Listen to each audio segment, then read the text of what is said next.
Good evening, everyone.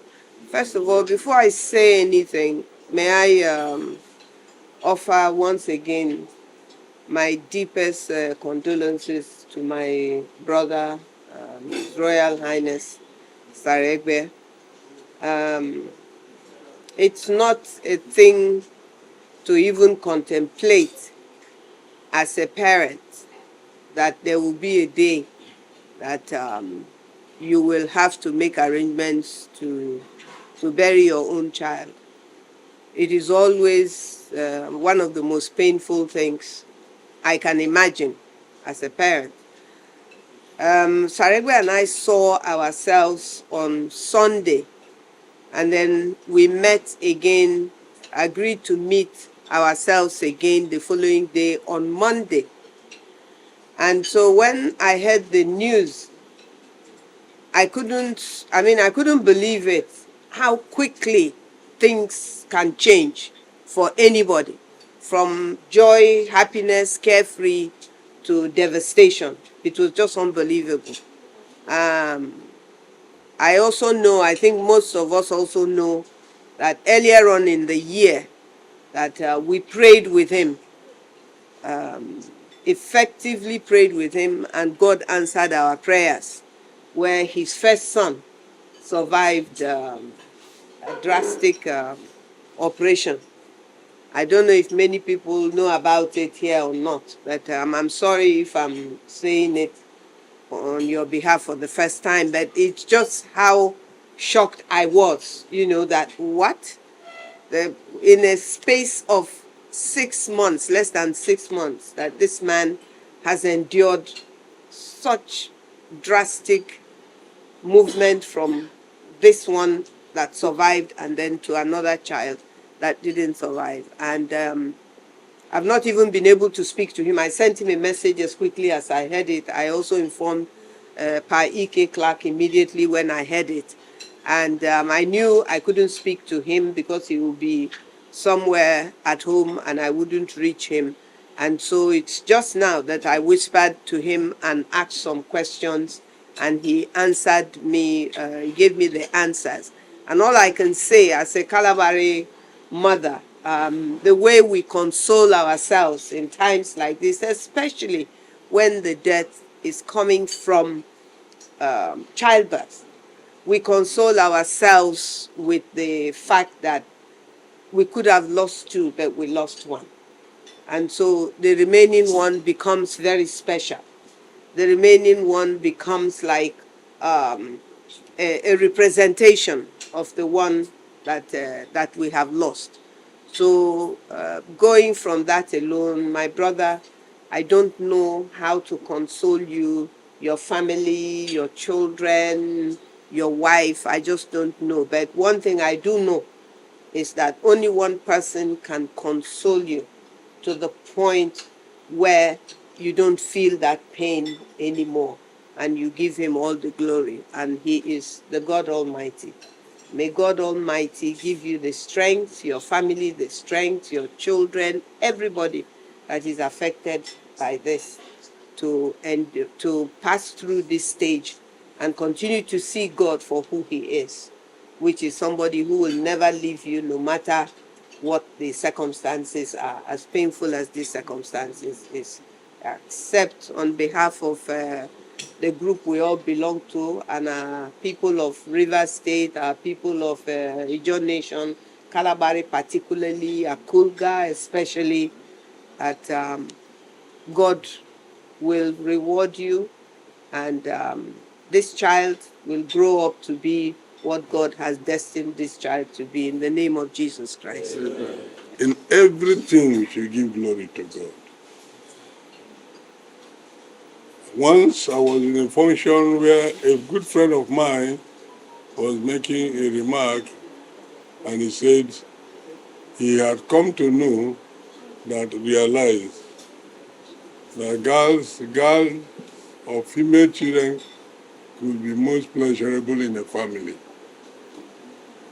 He gave his reasons why he felt so.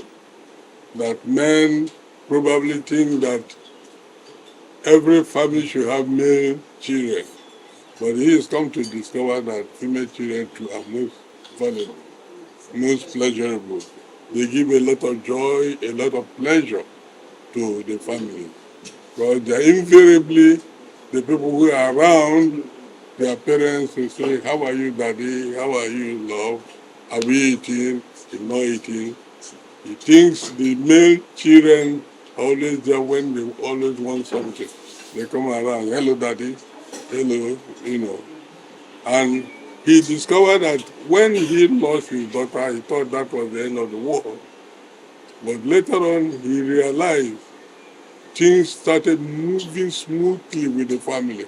So he believed that God instructed the daughter in the spirit to ensure that the family is safeguarded in a way. So the same way we will believe that this special daughter who has been called eternal glory, God will guide her, enable her, especially the surviving boy, her son. That God will enable her, guide her, direct everything pertaining to the girl and to the boy and to the family, to the people of Akonga and all the rest, and to her immediate family. God will guide them and direct them. In the same way, we are pleading to all the ladies, all the women in River State to come out thirdly to do what we, the forum, Rivers elders, are doing, supporting our sons, supporting the integrity of our state, River State, at all costs. We are not there supporting an individual, but we are supporting the person representing, standing in for River State. And the person we know representing, standing in is the present governor, elected, fully elected, declared, and confirmed by the courts that he is the duly elected governor of River State. And we stand firmly behind him. We stand solidly with him as Rivers elders, unshakably with him. And we invite the ladies, the women of this state to come out, the youth, to support his cause, to support the cause of River State family, so that in whatever happens, we shall ever march forward, make progress. We'll never go backward in this state. We'll always continue to march forward, move forward, make progress, create wealth, build up the youth in this state, and for the state to make adequate progress at all times. We have to stand by, and we are standing and we continue to stand. Not only us, all the people of River State will continue to stand with the present governor. He is our governor, and we have totally accepted, and the court has confirmed. I don't think any other move, whatever, to in any way unseat the governor will be resisted by the people of River State. So we want to make that clear to all our brothers and sisters that we stand for peace, we stand for unity of the state. And anything that will create any division in this state will totally be resisted. Thank you. My brothers, sisters, on behalf of my family, I welcome you to this humble home. We are so pleased to receive you because for this caliber of people in the state to come and console with us, it's a great thing. It's a big honor to the family. We quite appreciate it. And like you said, to everything that happens, we thank God. The Lord giveth, He taketh. All you need to do is to glorify His name. But I know that anything that happens must have a reason. My daughter's death has changed significant historical culture in my place. Because of her death, because by the culture of Kola people, they would throw her into the forest for the animals to eat her.